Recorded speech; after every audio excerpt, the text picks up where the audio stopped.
والصلاة والسلام على أشرف الأنبياء والمرسلين. أما بعد، فأعوذ بالله من الشيطان الرجيم. بسم الله الرحمن الرحيم. قال الله تبارك وتعالى: إن الذين قالوا ربنا الله ثم استقاموا تتنزل عليهم الملائكة ألا تخافوا ولا تحزنوا. وقال النبي صلى الله عليه وسلم: قل آمنت باللہ ثم استقم. میرے محترم و مکرم اساتذہ کرام اور میرے ہر دل عزیز بھائیوں، آج میں آپ حضرات کے سامنے جس موضوع پر گفتگو کرنے لگا ہوں وہ ہے استقامت فی الدین، یعنی دین اسلام پر ہر حالت میں ثابت قدم رہنا.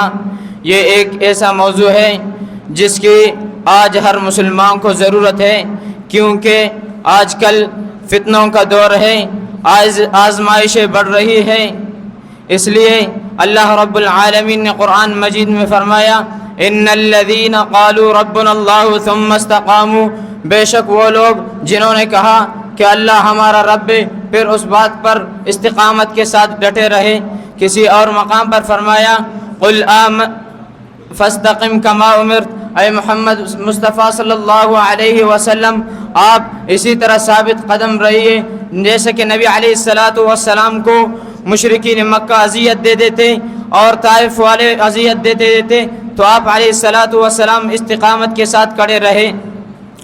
اسی طرح نبی علیہ السلام سے عرض کیا حضرت سفیان بن عبداللہ ثقفی نے کہ اے اللہ کے نبی، مجھے کوئی دین اسلام کے بارے میں ایسے نصیحت کیجئے کہ میں کسی اور سے اس کے بارے میں پوچھوں نہیں. تو آپ علیہ السلام نے فرمایا: قل آمنت باللہ ثم استقم، کہو کہ میں اللہ پر ایمان لایا اور اسی پر ثابت قدم رہوں. یعنی صرف ایمان کافی نہیں بلکہ زندگی بھر اس کے اوپر ثابت قدم رہنا چاہیے. اسی طرح اللہ رب العالمین نے قرآن مجید میں فرمایا استقامت والوں کی خوشخبری دیتے ہوئے: ان الذین قالوا ربنا اللہ ثم استقاموا تتنزل علیہم الملائکہ الا تخافوا ولا تحزنوا، بے شک وہ لوگ جنہوں نے کہا کہ ہمارا رب اللہ ہے اور اس بات پر ثابت قدم رہے، نہ ان پر کوئی خوف ہوگا اور نہ غمگین ہوں گے.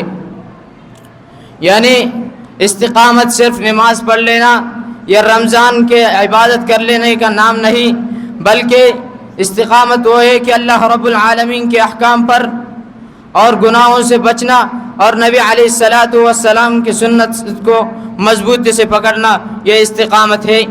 جیسا کہ حضرت بلال حبشی رضی اللہ تعالی عنہ کہ جب مسلمان ہوئے تو ان کے مالک حضرت امیہ ابن خلف نے انہیں کہا کہ اسلام چھوڑ دو، انہیں سزائیں دی، گرم ریتوں پر لٹایا اور ان کے سینے پر پتھر رکھا، لیکن اس کے باوجود حضرت بلال رضی اللہ تعالی عنہ احد احد یعنی اللہ رب العالمین کی وحدانیت کے نعرے لگا رہے تھے.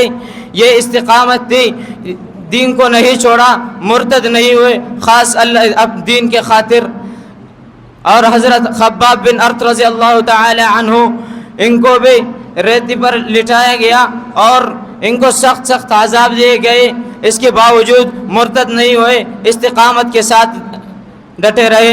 ان کے بارے میں اللہ رب العالمین نے فرمایا: فَإِنْ آمَنُوا بِمِثْلِ مَا آمَنْتُمْ بِهِ فَقَدِ اهْتَدَوْا، تم اس طرح ایمان لاؤ جیسے صحابہ کرام ایمان لائے ہیں. اسی طرح امام احمد بن حنبل رحمہ اللہ عنہ کی استقامت کہ جب انہیں قرآن کے بارے میں مجبور کیا گیا کہ باطل فیصلہ دے تو امام احمد بن حنبل نے فیصلہ نہیں دیا، انہیں قید کر دیا گیا، جیل میں ڈال دیا گیا، مگر اس نے حق کو نہیں جھٹلایا، حق کی طرف لے کر پھر بھی عذاب سہتے رہے مگر دین کو نہیں جھٹلایا استقامت کے ساتھ.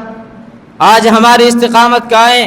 ہمیں اذیت نہیں دیا جاتا، ہمیں کوڑے نہیں مارے جاتے، ہمیں گرم ریتوں پر جیسے صحابہ کرام کو عذاب دیے جاتے تھے ویسے نہیں کیا جاتا. پھر بھی لیکن بے حیائی، غیبت، چغل خوری، حسد، فسق و فجور یہ سب ہم میں پائے جا رہے، یہ ہمارے ایمان کے امتحان لیا جا رہا ہے.